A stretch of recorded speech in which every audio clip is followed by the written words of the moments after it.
Hello everyone, myself Anand Srivastava. Welcome to my channel Radiation Academy. And today's lecture number 3 part 1 और आज का हमारा topic है distance. और ये टॉपिक स्टार्ट करने से पहले मैं 2-3 बातें आपको बता दूं कि जितना भी हमने स्केलर क्वांटिटी, वेक्टर क्वांटिटी और एसआई यूनिट्स, रेस्ट और मोशन के बारे में डिस्कस किया था वो लेक्चर 1 और लेक्चर 2 में दिया है। अगर वो चीज़ें आप अच्छे से पहले से आपको आता है या अच्छे से आपको आता है तो ये लेक्चर आप देख सकते हैं। अगर वो चीज़ें नहीं आती हैं तो पहले आप वो फर्स्ट लेक्चर और सेकंड लेक्चर को आप देखिए, जिससे आपके सारे कॉन्सेप्ट, बेसिक कॉन्सेप्ट्स क्लियर हो जाएंगे। तब आप इसको देखेंगे तो मतलब ज़्यादा आसानी से आप इसको समझ सकेंगे। इसीलिए मैंने उसका दोनों वीडियोस का लिंक जो है डिस्क्रिप्शन में डाल रखा है, आप उसको ज़रूर एक बार देखिए। ओके, तो हम लोग टॉपिक को स्टार्ट करते हैं। ठीक, तो आप चाहे तो सबसे पहले इसको नोट कर सकते हैं, फिर 1 बाय 1 में सारे चीज़ें जितनी भी मैंने लिखी हैं उसको एक एक करके मैं एक्सप्लेन कर दूंगा। ठीक, तो आप पॉज करके इसको नोट कर लें।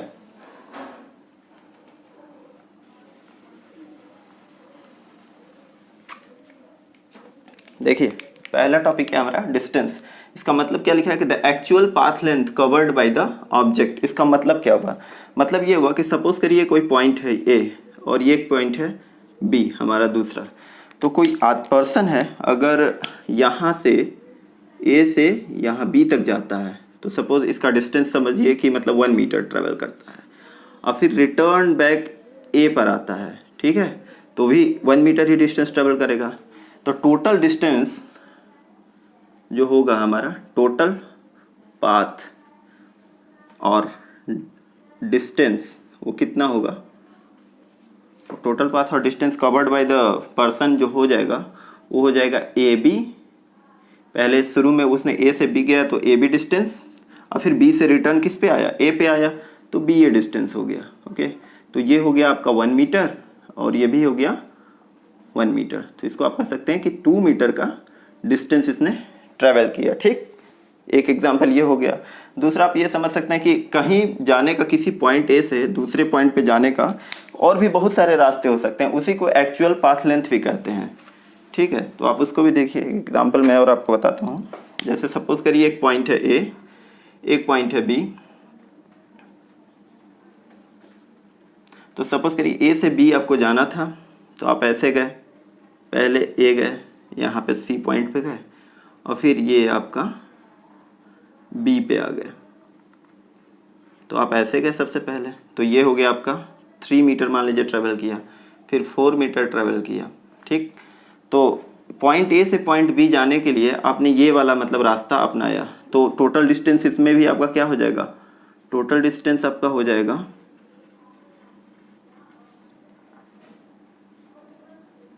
ए सी प्लस सी बी, तो 3 मीटर प्लस 4 मीटर। तो आपने 7 मीटर डिस्टेंस ट्रेवल किया या पाथ कवर किया।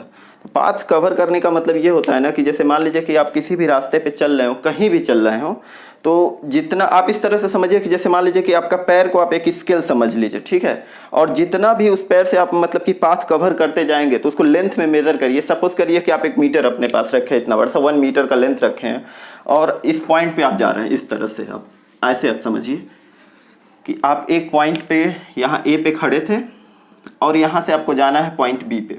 ठीक है, तो एक लेंथ रखें, आपको मेज़र करना है कि हमको यहाँ तक जाना है, तो एक लेंथ रखें इतना बड़ा सा। अब वहाँ से क्या करेंगे कि आप ऐसे कवर करते जाएंगे डिस्टेंस को। या ऐसे देखिए, ये डिस्टेंस ऐसे मान लीजिए कि आप स्केल लगाएंगे और एक लेंथ ऐसे खींच लेंगे आप। ठीक, तो सपोज करिए अगर ये 1 मीटर है तो एक बार 1 मीटर चले, फिर ऐसे दूसरा मीटर चले, 1 मीटर और चले, फिर ऐसे चले, फिर 1 मीटर आप चले, फिर ऐसे चले, फिर 1 मीटर चले, फिर ऐसे चले, ये भी 1 मीटर हो गया, फिर यहाँ पे पहुँचे। ठीक, तो आप इसको नाम दे दीजिए। तो इसी को क्या बोलते हैं? पाथ लेंथ बोलते हैं, कि आपने कितना पाथ कवर किया। तो सपोज करिए ए से आए पी पे, पी से आए डी पे, पॉइंट डी पे, फिर आए आप एस पे, फिर आप आए क्यू पे, फिर आए आर पे और फिर बी पे। तो ये भी 1 मीटर का डिस्टेंस है। तो आपने क्या किया? ए से बी जाने के लिए पहले यहाँ पहुँचे, फिर 1 मीटर यहाँ चले, फिर 1 मीटर यहाँ चले, फिर 1 मीटर यहाँ चले, फिर 1 मीटर यहाँ ट्रेवल किया, फिर जाके आप इस पॉइंट बी पे पहुँच गए। तो एक्चुअली में आप क्या किया? टोटल पाथ ही तो कवर किया चलते चलते। 1 मीटर का डिस्टेंस, 1 मीटर का फिर डिस्टेंस, फिर 1 मीटर का डिस्टेंस, फिर 1 मीटर का डिस्टेंस, ऐसे करके आप पॉइंट बी पे पहुंच गए। तो यही क्या है, ये एक्चुअल पाथ लेंथ है जो आपने कवर किया। और रियल लाइफ में जो आप होता है ना, वो आप हमेशा डिस्टेंस ही कवर करते हैं, कभी भी डिस्प्लेसमेंट कवर नहीं करते हैं। ठीक, तो आप देख सकते हैं कि कितना वो टोटल पाथ लेंथ हुआ। तो आप इसको जोड़ सकते हैं कि ए बी डिस्टेंस होगा, टोटल डिस्टेंस ए बी जो आपका होगा वो ए बी किसके बराबर होगा, ए P P D D S S Q and Q are और आर बी। तो आर बी तक हो गया। तो आपको सबको 1 मीटर बस लिख देना है, 1 मीटर। तो आप इसको ऐड कर लेंगे तो 1 metre 2 metre 3 metre 4 metre 5 metre 6 metre. तो ये टोटल आपका जितना हो जाएगा, ये डिस्टेंस जो एक्चुअल पाथ आपने कवर किया वो हो जाएगा 6 मीटर का आपने एक्चुअल पाथ लेंथ कवर किया है ए से बी जाने के लिए। ठीक, तो एक एग्जाम्पल ये हो गया। और भी आप तमाम सारे एग्जाम्पल्स देख सकते हैं, जिसमें से एक दो और मैं बता देता हूं आपको।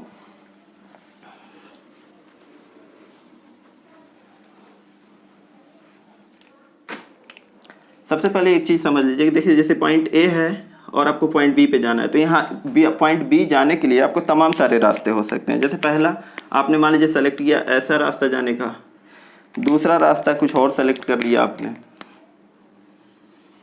ऐसे गए, तीसरा एक रास्ता और आप सेलेक्ट कर सकते हैं, ऐसे गए।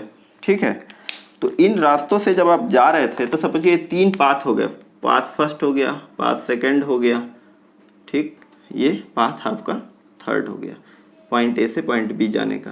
तो एक रास्ते से ये चले, एक रास्ते से ये चले, एक रास्ते से ये चले। तो इसको आप अपना घर समझ सकते हैं, इसको आप स्कूल समझ सकते हैं। आपको स्कूल तक जाना था तो 3 रास्ते हैं आपको घर से आपके स्कूल जाने के। तो चाहे आप इस रास्ते से जाएं, चाहे इस रास्ते से जाएं, चाहे इस रास्ते से जाएं, तो सबके अलग अलग लेंथ होंगे। मतलब हो सकता है इससे 300 मीटर लगे, इससे 200 मीटर लगे, इससे 1 किलोमीटर लगे। तो सबके लेंथ अलग अलग होंगे। मतलब एक पॉइंट से 2 पॉइंट जाने का बहुत सारे रास्ते हो सकते हैं। लेकिन जिस रियल लाइफ में हम जीते हैं वहाँ कुछ ही फिक्स पाथ होते हैं। ऐसा नहीं है कि मतलब यहाँ से यहाँ जाने के सैकड़ों रास्ते हैं, तो सामने किसी का घर है तो आप उसको तोड़ दें, ऐसा बिल्कुल नहीं है। आप केवल मतलब वो रास्ते जो बने हुए हैं ना, उस पाथ से केवल जा सकते हैं। ठीक, और यहाँ पे आप स्कूल मत लिखिए, आप यहाँ लिखिए PVR लिखिए या सिनेमा हॉल लिखिए। उसका एक रीज़न है कि मतलब जब भी ज़्यादातर लोग पढ़ाते हैं इस चीज़ को, तो मतलब ज़्यादातर क्या होता है कि स्कूल के टाइम में मतलब स्कूल लिखते हैं तो वो समझते हैं कि जो स्टूडेंट है ना, उसको आदमी कम और स्टूडेंट ज़्यादा समझते हैं। लेकिन आदमी पहले तो आदमी होता है, वो मतलब बहुत सारी जगहों पे जाता है। तो लोग टीचर से समझते हैं कि वो केवल स्कूल जाएगा, लेकिन बच्चा तो सिनेमा हॉल भी जा सकता है, इसलिए आप इसको सिनेमा हॉल भी लिख सकते हैं। ठीक, तो एक पाथ ये हो गया। अभी एक दो एग्जांपल मैं दूंगा जिससे आपको बहुत सारा क्लियर हो जाएगा कि मतलब क्या होता है पाथ लेंथ, कैसे इसको कैलकुलेट करते हैं।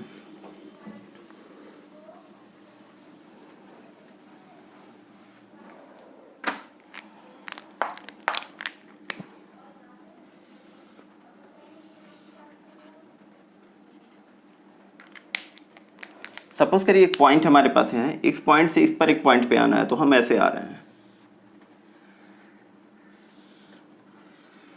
ठीक है, तो ऐसे हमारे इस तरह के रास्ते से, तो ये पॉइंट को हम कंसीडर कर सकते हैं पॉइंट बी और इसको पॉइंट ए। तो वह जो हॉरिजॉन्टल डिस्टेंस है ना, इस हॉरिजॉन्टल डिस्टेंस का हम मान लेते हैं कि 1 मीटर का है और वर्टिकल को मान लेते हैं 2 मीटर का है।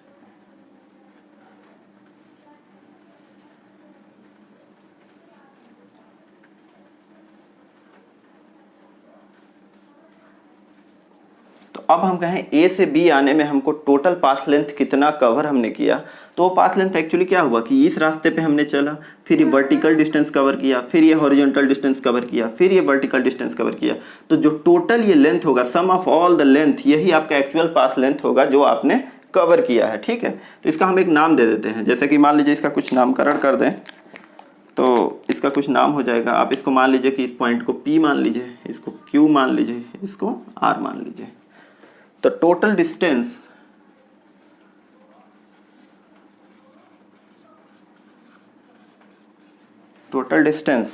एक पेन थोड़ा, टोटल डिस्टेंस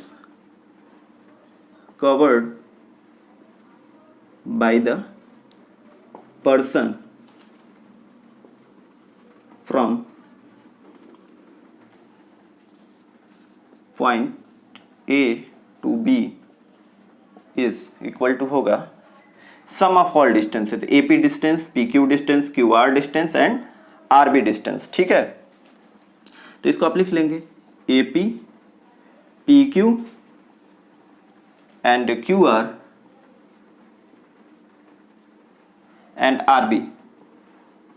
ओके, तो आप इसको सारे डिस्टेंसेस को सम कर देंगे। ए पी कितना है आपका 1 मीटर का है, एंड पी क्यू कितना है 2 मीटर का है, एंड क्यू आर कितना है आपका देख लीजिए 1 मीटर फिर से है, और ये आपका फिर से 2 मीटर का है और भी। ओके, तो आप इसका सारे को सम करेंगे तो देखेंगे कि ये फिर से 6 मीटर का आ रहा है।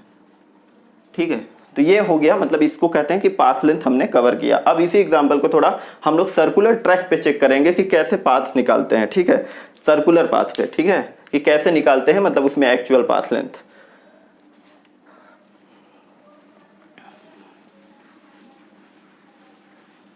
अभी एक चीज और बताऊं, अभी मैं केवल इसके बारे में डिस्कस कर रहा हूं, अभी मैंने बाकी ये सब चीजें नहीं डिस्कस की है।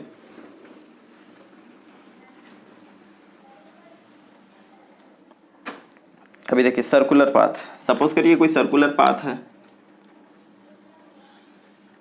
ठीक, इसका एक रेडियस होगा आर। हम सपोज करिए कि पॉइंट ए पे खड़े हैं यहाँ से, और यहाँ से हम ट्रेवल करते करते फिर से पॉइंट ए पे आ जा रहे हैं। तो एक्चुअली हम कितना पाथ ट्रेवल किए, तो जो सर्किल का सरकमफ्रेंस होगा ना वही एक्चुअल पाथ लेंथ होगा। इसी पर तो हम पूरा मतलब एक चक्कर लगाए हैं, तो यही पाथ तो कवर किए हैं। तो इसका मतलब कि जो टोटल डिस्टेंस होगा, टोटल पाथ लेंथ होगा, पाथ लेंथ वो होगा सरकमफेरेंस ऑफ सर्कल। तो वो किसके बराबर हो जाएगा 2 पाई आर। आपको लगेगा ये बहुत ही मतलब आसान है, इसमें मतलब कुछ भी ऐसा नहीं है कि मतलब एक बार में देख के कोई भी बच्चा बता सकता है क्लास 8 का भी कि कितना ये होगा। लेकिन जब जैसे ही ना मैं इसको मतलब कि छोटे छोटे आर्क्स में मतलब कि कन्वर्ट कर दूंगा, तब थोड़ा सा ये टिपिकल हो जाएगा बताना। उसको भी देखिए मतलब कैसे करते हैं।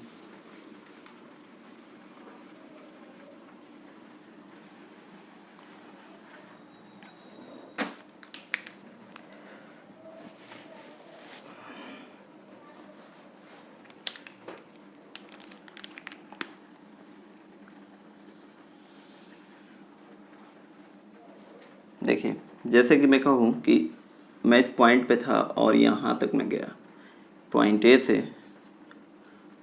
पॉइंट बी तक। ठीक, तो अब ज़रा ध्यान से देखिए, इसका रेडियस मान लीजिए r है, और यहाँ तक मैं ट्रेवल किया था पॉइंट ए से पॉइंट बी तक। तो अब मैं कहूँ कि हम टोटल पाथ लेंथ कितना कवर किया, तो टोटल पाथ लेंथ क्या होगा, ये r के ही तो होगा, r के ए बी। r को रिप्रेजेंट शायद ऐसे ही करते हैं, आर के बी, इतना ही तो लेंथ होगा ना आर के बी। अब इसको कैलकुलेट करना है कि ये लेंथ कितना होगा। तो मतलब ऐसे भी आप बता सकते हैं कि अगर आप एक क्वार्टर सर्किल ले लें, मतलब एक सर्किल को ऐसे बना ले, 4 पार्ट्स में डिवाइड कर दें, तो पूरे सर्किल का अगर मान लीजिए रेडियस आर है, तो इसका सरकमफ्रेंस जो होता है, सरकमफ्रेंस वो होता है 2 पाई आर। ठीक है, तो अगर 2 पाई आर होता है तो जरा इसको 4 भाग में हम लोग डिवाइड करेंगे, मतलब 4 पार्ट्स में डिवाइड करें, तो पाई आर बाई 4 करेंगे कि नहीं करेंगे। मतलब इस इतने का सरकमफ्रेंस ये कितना होगा, इतना पोर्शन आपका होगा पाई आर बाई 4। फिर आपका ये पोर्शन देख लीजिए, ये पोर्शन होगा पाई आर बाई 4। ठीक है,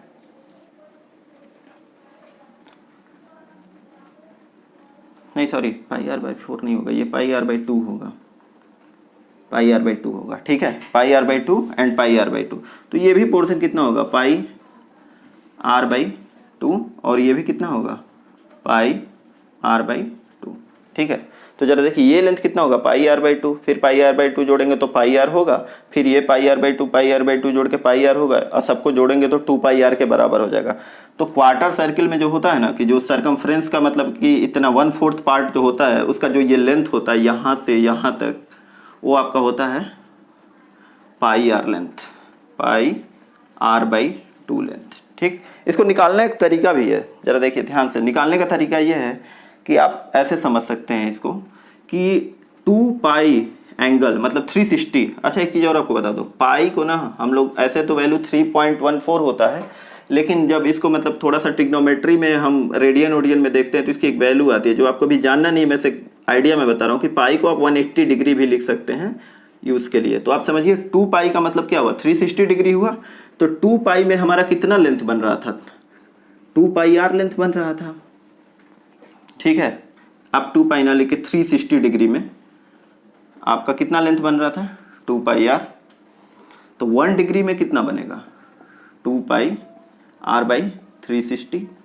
ठीक है, तो 90 डिग्री में कितना बनेगा, अब जरा देखिए 90 डिग्री में कितना लेंथ कवर होगा। तो आप इसको ऐसे भी लिख सकते हैं 2 पाई आर अपॉन 360 इंटू 90। तो जरा इसको कैंसिल जब करेंगे तो 4 टाइम्स आएगा, ये 2 से 2 कैंसिल हो जाएगा, तो ये कितना आ जाएगा, पाई आर बाई 2 आ जाएगा। ठीक, तो ये एक रूल होता है इसको निकालने का। इसी तरह आप किसी का भी निकाल सकते हैं, मतलब कि 1 डिग्री की, इसको आप 1 डिग्री के लिए फॉर्मूला रख सकते हैं कि किसी भी 1 डिग्री के लिए हमको इतना सरकमफ्रेंस होता है, मतलब इतना लेंथ होता है, आर्क लेंथ। इसको आप लिख सकते हैं arc length for 1 degree angle. मतलब कि कोई सर्किल का मतलब मान लीजिए 90 डिग्री, यहाँ से हम 90 डिग्री बनाया, तो सपोज करिए ऐसे घूमेगा तो 1 डिग्री घूमा, तो ये जैसे 1 डिग्री आप इसको ऐसे समझ लीजिए कि यहाँ पे आया, तो ये 1 डिग्री है। ठीक है, तो 1 डिग्री है, तो ये जो लेंथ बनाना है, ये लेंथ, ये कितना आर्क लेंथ हुआ, तो उसका वैल्यू होगा 2 पाई आर अपॉन 360। ठीक है, 360 लिख सकते हैं, पाई को कन्वर्ट कर सकते हैं 180 में। ठीक है, तो आप क्या बता सकते हैं इससे, आर्क लेंथ बता सकते हैं। तो आप किसी भी एंगल के लिए बता सकते हैं। ठीक, तो अब देखिए जरा फिर से इसको,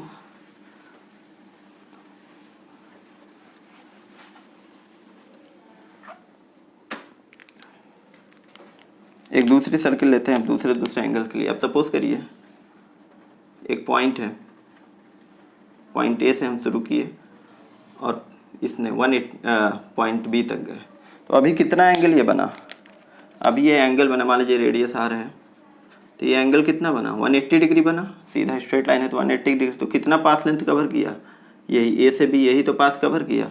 तो इसका हमको लेंथ बताना है, total length from A to B, वो कितना हो जाएगा, फिर से वही हो जाएगा, total length from A to B is equal to 2 pi are upon 360 degree into कितना एंगल यहाँ बना है, आर्क पे सेंटर पे जितना एंगल बना है, कितना बना है, 90 डिग्री, सॉरी 180 बना है, पहले वाले में 90 बना था। तो 180 आप करेंगे तो 180 2 जा 360, 2 से ये 2 कैंसिल, तो कितना आ गया, पाई आर लेंथ आ गया, ये पाई आर लेंथ कवर किया। ठीक है, तो इसी को आप इसको नोट कर लीजिए। फिर मैं थोड़ा सा एंगल चेंज कर दे रहा हूँ इसका। सपोज करिए ये यहाँ पे पहुँचा और ये एंगल बनाया सेंटर पे 120 डिग्री, तो अभी बी पॉइंट यहाँ आ जाएगा। ठीक है, तो जब बी पॉइंट यहाँ आ जाएगा तो इसको आप फिर से ऐसे बना सकते हैं कि नहीं बना सकते हैं कि 2 pi are upon 360 degree into 120, 2 zero cut और ये 3, तो कितना आया, 2/3 pi R, 2/3 pi R length.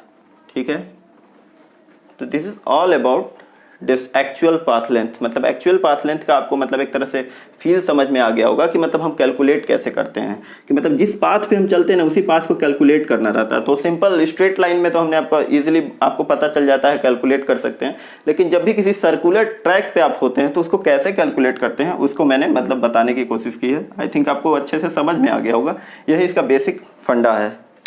ठीक है, अब बाकी चीज़ों को थोड़ा डिस्कस कर लेते हैं।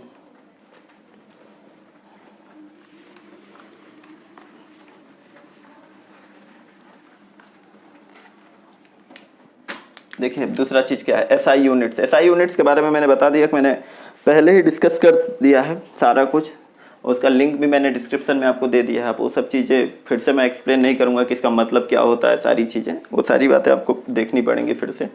ठीक है। तो इसका एसआई यूनिट जिसमें इसको मेजर करते हैं उसको कहते हैं मतलब मीटर, मीटर में इसको मेजर करते हैं, ठीक। ये एक स्केलर क्वांटिटी होती है। स्केलर क्वांटिटी को मैंने बताया कि इसमें कोई डायरेक्शन नहीं होता है, it has only magnitude. Magnitude का मतलब नंबर्स में कितनी वैल्यू आ रही है, यानी कि जो आप लेंथ सम कर रहे थे ना कि 1 मीटर 2 मीटर 3 मीटर सबको सम करके कर रहे थे, 6 मीटर आया 10 मीटर आया, चाहे पाई आर लेंथ आया, तो जो भी आया तो उसको आप आर की वहां वैल्यू रख देते और पाई की वैल्यू रख देते 3.14 जो भी, तो क्या होता है एक नंबर मिल जाता है। तो जो मैग्नीट्यूड होता है ना वो न्यूमेरिक वैल्यू होता है, ठीक। तो इसीलिए हम इसको स्केलर क्वांटिटी बोलते हैं, ठीक है। अब it is neither negative and nor zero, ठीक है। नाइदर निगेटिव नॉर जीरो का मतलब क्या हुआ, क्योंकि ये एक वेक्टर क्वांटिटी है नहीं तो इस ये नेगेटिव होने का और जीरो होने का इसका कोई मतलब भी नहीं है, ऑलवेज पॉजिटिव रहेगा, ठीक है। जीरो कब होगा, जैसे सपोज करिए आप एक पॉइंट पे हैं, ठीक है, और इस पॉइंट से मतलब टाइम बीतता जा रहा है और आप यहीं पे खड़े हैं, तो आपका कोई भी पोजीशन चेंज हो नहीं रहा है। और जब वो चेंज नहीं हो रहा है तो कोई डिस्टेंस आप ट्रेवल नहीं कर रहे हैं, तो इसी पॉइंट पे रेस्ट में आप हैं, तो उस केस में आपका जो डिस्टेंस होगा वो कितना होगा, वो डिस्टेंस होगा आपका 0 मीटर आपने ट्रेवल किया। लेकिन जैसे ही पॉइंट ए से आप कहीं पे गए, पॉइंट बी पे गए और उसके बाद फिर ए पे आए, चाहे कहीं भी गए, तो आपने क्या किया, सपोज करिए 1 मीटर गए, 1 मीटर नहीं लीजिए, पहली बार में लिया था, 2 मीटर गए और फिर से अपने घर वापस ए पॉइंट पे आ गए, ये भी 2 मीटर है। तो इस केस में आपने जो डिस्टेंस ट्रेवल किया वो आपका हो जाएगा ए बी प्लस बी ए, ठीक है। तो 2 मीटर गए 2 मीटर आए, तो 2 + 2 दिस इज 4 मीटर, ठीक है। तो जीरो किस केस में होगा, जब आप एकदम रेस्ट में होंगे, ओके। लेकिन जैसे ही आप मूव करेंगे ना, मूव करके जाए आए चाहे कहीं भी चले जाए, तो मतलब एक बार आपका पोजीशन चेंज हो गया तो डिस्टेंस कभी वो जीरो हो ही नहीं सकता, वो ऑलवेज पॉजिटिव वैल्यू आएगा, ठीक। नेगेटिव का बस इतना मतलब होता है कि वो डायरेक्शन से जुड़ा होता है, नेगेटिव का और कोई मतलब नहीं होता। वो डिस्प्लेसमेंट में हालांकि आता है कि डिस्प्लेसमेंट नेगेटिव होता है और जीरो भी होता है, लेकिन डिस्टेंस कभी भी नेगेटिव नहीं होता, क्योंकि इसके साथ ये स्केलर क्वांटिटी जुड़ी होती है, यानी कि डिस्टेंस क्या है, स्केलर क्वांटिटी है, वेक्टर है नहीं, तो नेगेटिव होने का कोई सवाल भी नहीं है, ये कभी नेगेटिव नहीं होगा। नेगेटिव ऑलवेज मतलब नेगेटिव का कह दे कि एक मतलब है ना, केवल वो जब वेक्टर क्वांटिटी आती है तभी नेगेटिव की और जीरो की बात करते हैं, ठीक है। और ये ऑलवेज इसीलिए पॉजिटिव होता है, देखिए पॉजिटिव वैल्यू आई है, ठीक। तो दैट्स ऑल अबाउट डिस्टेंस। और जो हमारा अगला लेक्चर नंबर 3 का पार्ट 2 आएगा उसमें हम लोग डिस्प्लेसमेंट के बारे में डिस्कस करेंगे सारा, उसमें जो भी न्यूमेरिकल्स होंगे और जो भी चीजें होंगी डिस्प्लेसमेंट के बारे में वो डिस्कस करेंगे। और ये सारा कुछ डिस्टेंस के बारे में था, तो पार्ट 2 में आप डिस्प्लेसमेंट को देखिए, उसमें मतलब और ज्यादा डिस्कशन होगा और न्यूमेरिकल्स भी होंगे, ओके। तो थैंक यू।